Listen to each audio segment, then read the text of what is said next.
Reads. Join me in welcoming the fabulous Collette Baron-Reid.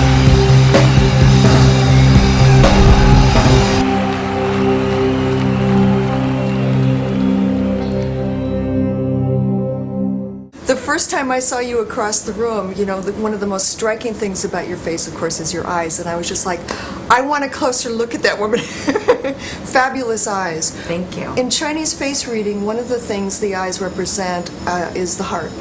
Okay. And eyes as you have them, and it's not even so much what we're born with, but it's what we do with our eyes. Mm-hmm. And one of the things you do with your eyes is you hold them very wide open, and that's a sign of an open heart.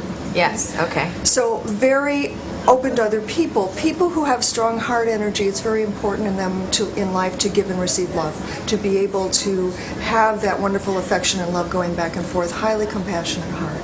But in addition, you have what's called the eyes of an empath. So someone who has eyes like yours, yes.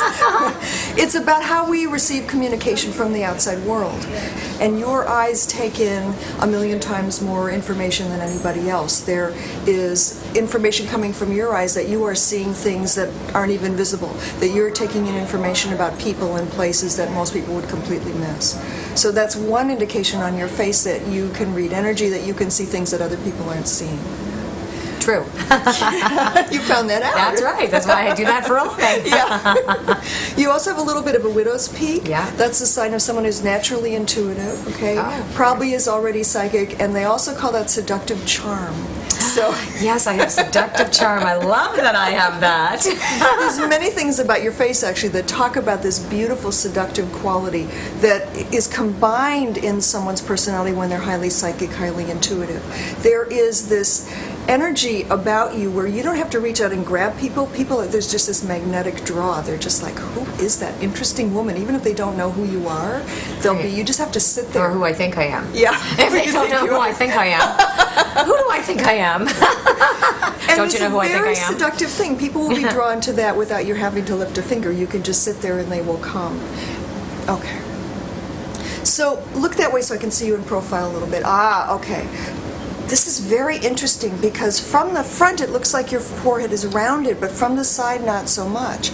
So that really means two things. The forehead talks about, upper forehead especially, talks about our connection with the past, with ancestors, with people who have passed, with kind of downloading information in that way, which you definitely have. But your forehead goes straight up and down, which in Chinese face reading would mean that you are not having to play out your own family karma. You're paving your own way in this life. Ooh. Having to carry things forward, so that's excellent.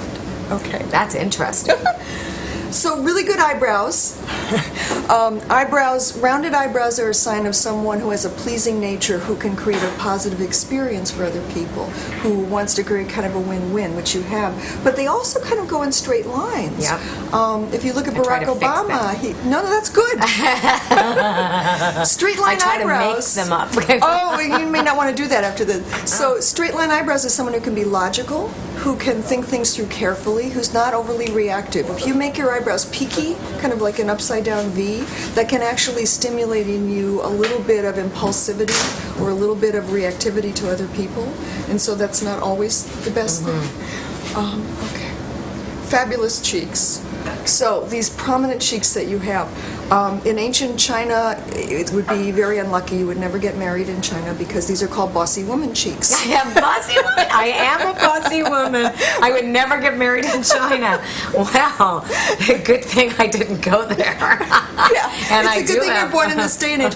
Well, cheeks are about one way that we hold authority, and it's about speaking up and telling other people what to do. So 3,000 years ago in China, when women had no power, it was very unlucky to have strong cheeks because it meant that you wanted some say in things, you wanted some power, and you didn't stand a chance. But in this day and age, women are supposed to have power. It's a good thing if they can stand there and speak up and say what they want.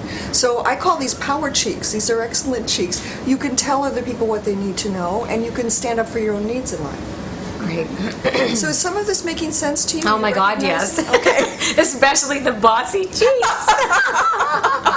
So one of the things you can do with the face is divide it into zones and see how people process and think and make decisions. And you actually have a really strong practical zone, someone who can think logically, who wants to think it through. So that's very true. But your largest zone is your intuitive zone. Right. So the thing is, they don't have to clash, they don't have to conflict. Your practical zone and your intuitive zone together, I think that's what makes you so successful. Right. Often people who have very strong intuition, they're lost in their emotions half Right. the time. They're immersed in all their feelings. And Like that's I was not this always morning. a positive thing. Yeah. But you can click out of that. You have a Yeah, I really can. good balance of right and left brains. Good. Okay.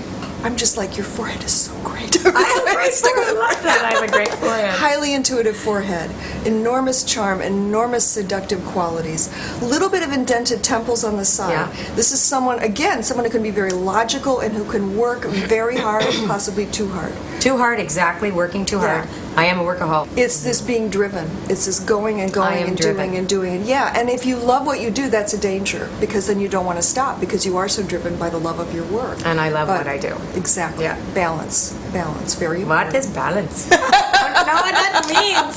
I do not know. All right. So, another thing that I see that I love is you have some wrinkles that people are supposed to get. There are certain wrinkles that women have to get, and you have all the good kinds, and you have none of the other kinds that I call gifts, that are kind of early warning signs that we've gone off course a little bit. You don't have any of those. You have, for instance, you have what's called purpose lines. Right. You are supposed to grow these by the time you're 50. If you don't, it's not a good sign. Ooh, and it's interesting because, of course, there's this Perlane, and you get all these Yes, injectables in there, yes. and I've considered that. Okay, well, let And, me set you straight. Not going to have it now. I have a lot of people come to me before they get plastic surgery to find out what the changes will do to their faces.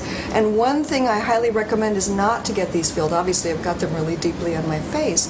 It's a sign that you're on your path. It's a sign that you're doing what you're supposed to do. So if you flatten lose them out, your you lose your purpose. purpose. Oh my Yes. god! Oh my god! Oh my god! Let me have folds. They also call the the labial Nasolabial folds. Labial folds. Okay. And, I live in Southern California where everyone looks I like know that. everybody looks surprised They and windswept. do. But I have people who've come to me after having this filled, and they'll confirm that, God, after that happened, I just kind of felt aimless. It's like life changed for me. So interesting.